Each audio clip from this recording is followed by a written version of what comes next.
वेदों का सार, ऋषियों का ज्ञान, प्रदोष व्रत कथा है शिव का वरदान। जो भी श्रद्धा से इसको सुनता है उनके जीवन के सभी संकट समाप्त हो जाते हैं। तो बोलिए हर हर महादेव। पार्वती माता की जय। श्री शिवाय नमस्तुभ्यम। भगवान शिवजी ने माता सती से कहा था कि कलयुग में जब भी मनुष्य धर्म के मार्ग से हट करके अधर्म के मार्ग पर चला जाएगा तब सब और अन्याय और अनाचार का बोलबाला होगा। मनुष्य अपने धर्म से मुड़कर नीच कर्म में लग जाएगा।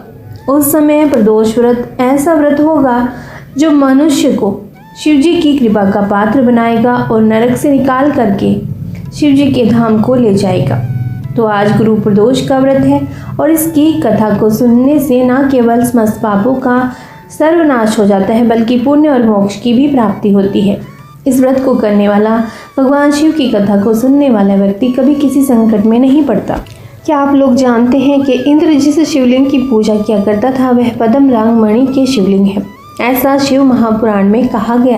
विश्वकर्मा के पुत्र कुबेर जिस शिवलिंग की पूजा करते हैं वो सोने के हैं।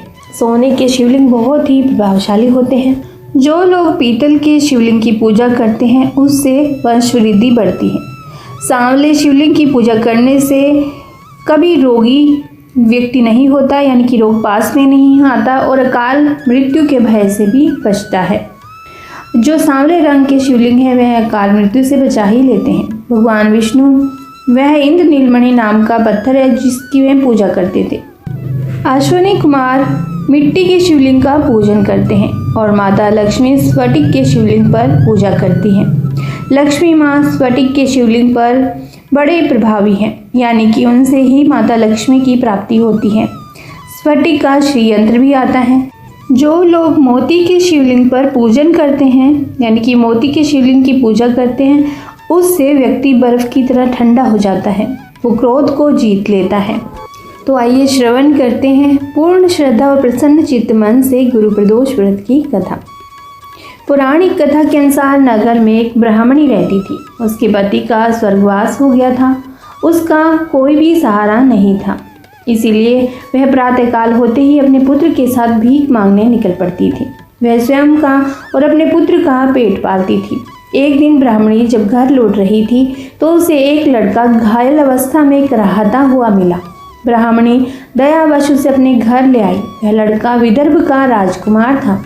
शत्रु सैनिकों ने उसके राज्य पर आक्रमण करके उसके पिता को बंदी बना लिया था और राज्य पर नियंत्रण कर लिया था, इसीलिए वह मारा मारा फिर रहा था। राजकुमार ब्राह्मण पुत्र के साथ ब्राह्मणी के घर रहने लगा। एक दिन अंशुमती नामक एक गंधर्व कन्या ने राजकुमार को देखा तो वह उस पर मोहित हो गई और फिर वह अगले दिन अंशुमती अपने माता पिता को राजकुमार से मिलाने के लिए लेकर आई। उन्हें भी राजकुमार पसंद आ गया था और कुछ दिनों के बाद अंशुमती के माता पिता को शंकर भगवान ने स्वप्न में आदेश भी दिया कि राजकुमार और अंशुमती का विवाह कर दिया जाए। फिर उसके पश्चात वैसा ही किया गया। ब्राह्मणी प्रदोष का व्रत करने के साथ ही भगवान शंकर की पूजा पाठ किया करती थी। प्रदोष व्रत के प्रभाव और गंधर्व राज की सेना की सहायता से राजकुमार ने विदर्भ से शत्रुओं को खदेड़ दिया और पिता के साथ फिर से सुखपूर्वक रहने लगे। राजकुमार ने ब्राह्मण पुत्र को अपना प्रधानमंत्री बनाया। मान्यता है कि जैसे ब्राह्मणी के प्रदोष व्रत के प्रभाव से दिन बदल गए वैसे ही भगवान शंकर अपने भक्तों के दिन फेर देते हैं। तो प्रेम से बोलिए हर हर महादेव। श्री शिवाय नमस्तुभ्यम। भगवान शिव शंकर की जय। आइए अब सुनते हैं भगवान शिव की बहुत ही दुर्लभ कथा। एक गांव के बाहर एक छोटा सा शिव मंदिर था जिसमें एक वृद्ध पुजारी रहते थे। एक दिन एक गरीब माँ अपने नन्हे से बालक को मंदिर के द्वार पर छोड़कर चली गई। बहुत खोजने पर भी पुजारी जी को बालक के परिवार का कुछ भी पता नहीं चला। जब गांव का कोई भी व्यक्ति उस बालक का लालन पालन करने को तैयार नहीं हुआ तो पुजारी जी ने भगवान शिव की इच्छा समझकर उसे अपने समीप ही रख लिया और उसका नाम भी भोलेनाथ रख दिया। गांव के श्रद्धालु भक्त से जो भी कुछ उस पुजारी को प्राप्त होता था उसी से भगवान शिव जी, पुजारी जी और बालक भोले का किसी तरह गुजारा चलता था।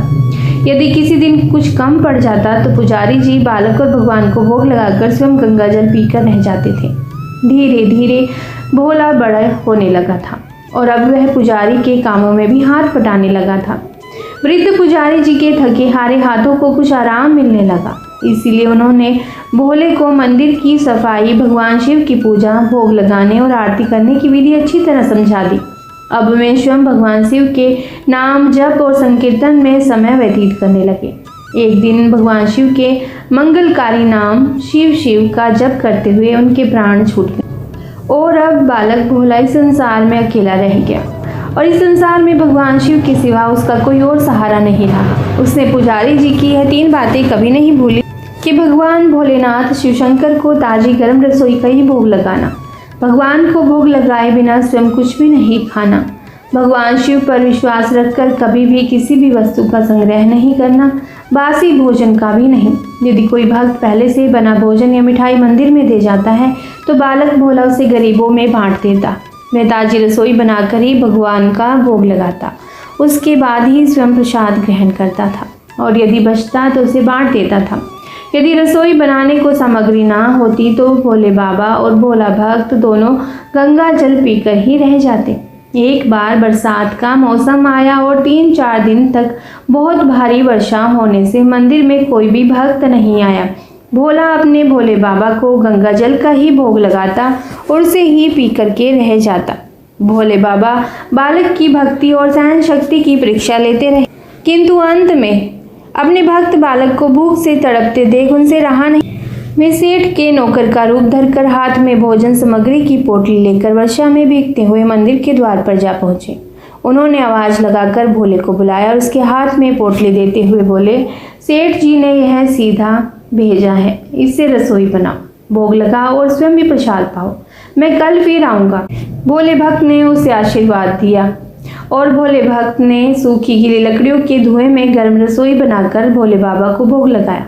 पूरी बरसात के मौसम में भोले बाबा नौकर के वेश में भोले भगत को सीधा देने के लिए आते रहे और स्वयं भी गर्मा गर्म रसोई का भोग पाते रहे।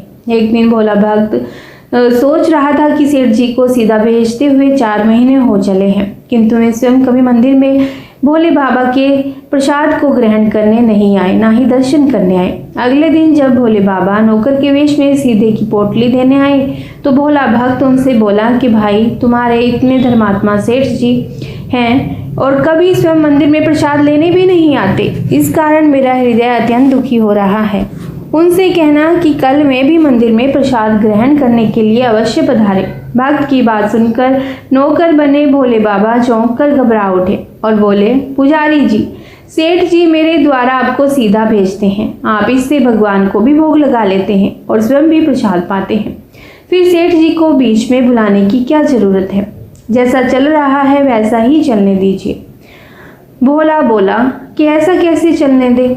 आपके धर्मात्मा सेठ जी इतने दिनों से सीधा भेज रहे हैं, क्या मैं उन्हें भगवान का प्रसाद देने का अपना कर्तव्य भी पूरा न करूं? मैं किसी का उधार खाने वाला नहीं हूं। अपने सेठ जी से कह देना कि यदि कल भोले बाबा का प्रसाद ग्रहण करने ना पधारे तो मैं उनका सीधा लेना बंद कर दूंगा। नौकर बने हुए भोले बाबा तो अपने भोले भक्त की अकड़ देखकर कांप उठे और यह सोचकर मन ही मन हंसे कि वाह, आज तो लेने वाला ही देने वाले पर धौंस दिखा रहा है। लेकिन सरल हृदय भक्त के मनोभाव को समझकर वे बोले, ठीक है पुजारी जी, कल सेठ जी मंदिर में प्रसाद ग्रहण करने जरूर आएंगे। दूसरे दिन बड़े सवेरे ही भोले बाबा नौकर के वेश में दूध और बहुत सारी भोजन सामग्री लेकर मंदिर पहुंच गए। भोला चौंक कर बोला, भाई आज इतना सारा सीधा किस लिए लाए हैं? नौकर बने हुए भोले बाबा बोले, पुजारी जी भूल गए क्या? आज आपने सेठ जी को प्रसाद के लिए बुलाया है, इसीलिए आप छक कर रसोई बनाइएगा और भोले बाबा को भोग लगाइए। तो यह बता दीजिए कि सेठ जी किस समय पधारेंगे? भोला जो कि नौकर बना हुआ था उसने प्रसन्न होकर उन्हें सेठ जी के आने का समय बता दिया और भोला भक्त की इच्छा पूर्ण करने के लिए भोले बाबा कैलाश पर सेठ का रूप धारण करने लगे। इधर अपने स्वामी को एक प्यारे भक्त के यहाँ जीवने का समाचार सुनकर ममतामयी अन्नपूर्णा माता पार्वती भी भला कैसे पीछे रहती। वे भी पति की आज्ञा लेकर सेठानी का रूप धारण करने में जुट गई। भोले बाबा ने अपने गले से मुंडों की माला उतार दी। शरीर पर लगी भस्म, कमर पर पहना हुआ बाघा और बाहों में पहने सांपों के हार भी उतार कर रख दिए। उन्होंने एक मखमल का सुंदर कुर्ता धारण कर लिया, अपनी जटाएं सीधी कर गंगा और चंद्रमा को उसमें छिपा लिया और ऊपर से एक सुंदर रंग बिरंगी पगड़ी पहन ली। सदैव नंगे पैर विचरण करने वाले शिवजी ने आज अपने पैरों में रेशमी जूतियां पहन ली। हाथ का त्रिशूल और डमरू भोले बाबा ने नंदी के हाथ में थमा दिया और अपने हाथ में एक सुंदर छड़ी लेकर पार्वती जी के तैयार होने की प्रतीक्षा करते हुए कैलाश पर चहलकदमी करने लगे। पार्वती जी घंटों से अपना साज श्रृंगार करने में जुटी हुई थी। उन्होंने आज अपने पतिदेव के नगर में बनी सुंदर बनारसी साड़ी निकाली, जिसका रंग सेठ बने शिवजी के कुर्ते से मेल खा रहा था।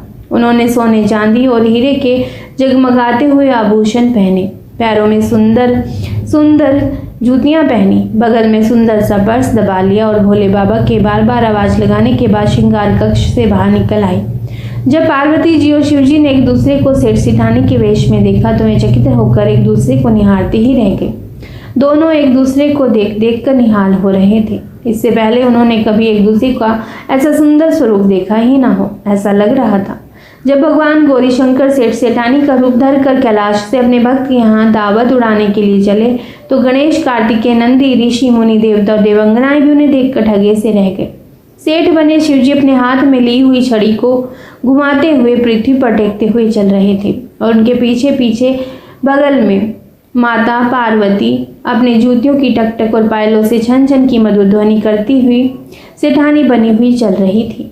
भोला भक्त आज सुबह से ही सेठ जी के स्वागत में अलग अलग तरह के पकवान बनाने में जुटा हुआ था। अपने भोले बाबा का भोग बनाने में लगा हुआ था। वह चलते फिरते भोग बना लेता था, किंतु आज उसे कई महीनों से भगवान को भोग लगाने के लिए सीधे भेजने वाले सेठ जी को भगवत प्रसाद देना था। अतः आज उसने अपनी सारी पाक कला झोंक दी थी। उसने सेठ जी द्वारा भेजे गए चावल धोकर खीर बनाई, उसे धीमी आंच पर पकाकर गाढ़ा किया और उसमें सेठ जी के द्वारा भेजे गए पिस्ते, बादाम, केसर, चिलगोजे और किशमिश डाले। मिर्च और अदरक को कूटकर बाजरा, बेसन और गेहूं के आटे में भर भर कर मोटे मोटे मिस्से टिक्कड़ बनाए। रसोई बनाकर भोला भक्त पुनः स्नान करने चला गया ताकि स्वच्छ वस्त्र पहनकर भोले बाबा को भोग लगा सके और सेठ जी को उनका प्रसाद दे सके। जब भोला भक्त स्नान करके लौटा तो देखा सेठ जी प्रसाद ग्रहण करने के लिए स्वयं तो आई ही हैं, संग में अपनी सेठानी जी को भी लाए हैं। भोले ने झट दोनों से राम राम की, उन्हें आसन देकर बैठाया और बोला, मैं भी भगवान को भोग लगा कर आता हूँ। भावना के भूखे भोले बाबा से भूख सहन नहीं हो पा रही थी, इसीलिए मैं बोले, पुजारी जी भगवान को जल्दी से भोग लगाइए, मुझसे भूख सहन नहीं होती। भोला भक्त बोला, सेठ जी भूख तो मुझे भी बड़े जोर से लगी है, किंतु मैं अपनी भूख के कारण भगवान को भोग लगाना नहीं भूलता। अगर दुनिया के सारे लोग अपनी भूख के लिए भगवान को भोग लगाना भूल जाएं तो भगवान तो भूखे ही मर जाएंगे। सेठ जी बने भोले बाबा एक पत्तल उठाते हुए बोले, पुजारी जी आप भोग लगाइए, इधर मैं पत्तल परोस लेता हूँ, मुझसे भूख सहन नहीं हो पा रही है। भोला भक्त सेठ जी बने भोले बाबा को डांटते हुए बोला, जी भगवान के काम में न तो जल्दबाजी चलती है और न ही कंजूसी। मैं जब तक भगवान को भोग नहीं लगा लेता आप रसोई के पास भी नहीं फटक सकते। चुपचाप इधर बैठ जाइए और नमः शिवाय जपते रहिए। मैं अभी आता हूँ और आपको पेट भर के भोजन भी कराता हूँ। सेठ बने शिवजी डांट खाकर चुपचाप अपने आसन पर जा बैठे। सेठानी बनी पार्वती उनकी यह दशा देखकर बड़ी मुश्किल से अपनी हंसी को रोक पाई, लेकिन जैसे ही भोला भक्त पत्तल में सामग्री लेकर भगवान को भोग लगाने मंदिर में गया, शिवजी ने पार्वती जी को मौन रहने का संकेत किया और चुपके चुपके रसोई में पहुंच गए। उन्होंने एक एक व्यंजन उठाकर चखना शुरू कर दिया। भोले बाबा तो प्रसाद को चखते ही सन रह गए। खीर में चीनी की जगह नमक भरा हुआ था और सब्जियों में चीनी भरी हुई थी। जैसे ही भोले बाबा ने रोटी का एक गिलास तोड़कर मुंह में डाला, वे सी सी करने लगी, क्योंकि रोटी में मिर्ची भरी हुई थी। वे सी सी करते हुए उल्टे पैर भागकर अपने आसन पर जा बैठे। माँ पार्वती अपने स्वामी की यह हालत देखकर खिलखिलाकर हंस पड़ी। इससे पहले कि भोले बाबा पार्वती जी के सामने कुछ सफाई दे पाते, भोला भक्त नमः शिवाय मंत्र का जप करते हुए आ पहुंचे। उन्होंने भोग को रसोई में मिलाकर उसे पवित्र बना डाला और फिर सेठ जी के सामने पत्तल परोस कर हाथ जोड़कर बोले, सेठ जी आप जी भरकर प्रसाद पाइए। भोले बाबा तो अभी अभी भक्त की भक्ति से भी ज्यादा उसके हाथ की बनी रसोई चख चुके थे। अतः प्रसाद की बात सुनकर उनके पसीने छूटने लगे। कभी मैं भोले का तो कभी पार्वती जी का मुख देखने लगी। भोले को सेठ जी की ढील बर्दाश्त नहीं हुई और बोले, सेठ जी अब क्या हो गया आपको? अभी अभी तो इतनी उतावली मचा रहे थे, अब क्यों नहीं जिमते? आप जिमोगे तभी तो माता जी भी प्रसाद ग्रहण करेंगी और फिर मैं भी प्रसाद पाऊंगा। भोले की ललकार सुनकर भोले बाबा ने चुपचाप खीर का कुल्हड़ उठाया और सारी नमकीन खीर गटागट पी गई। कुल्हड़ खाली होते ही भोले ने उसे झट से भर दिया। अपने प्रिय भक्त के हाथों परोसे हुए भोग में भगवान को आज दुगना स्वाद आने लगा। भोला परोसता गया और भोले बाबा पीते गए। जगत माता पार्वती भक्त और भगवान दोनों के प्रेम को देखकर मंत्रमुग्ध हो रही थी। जब सारी रसोई संपन्न हो गई, समाप्त हो गई, तो भगवान ने एक जोर की डकार ली।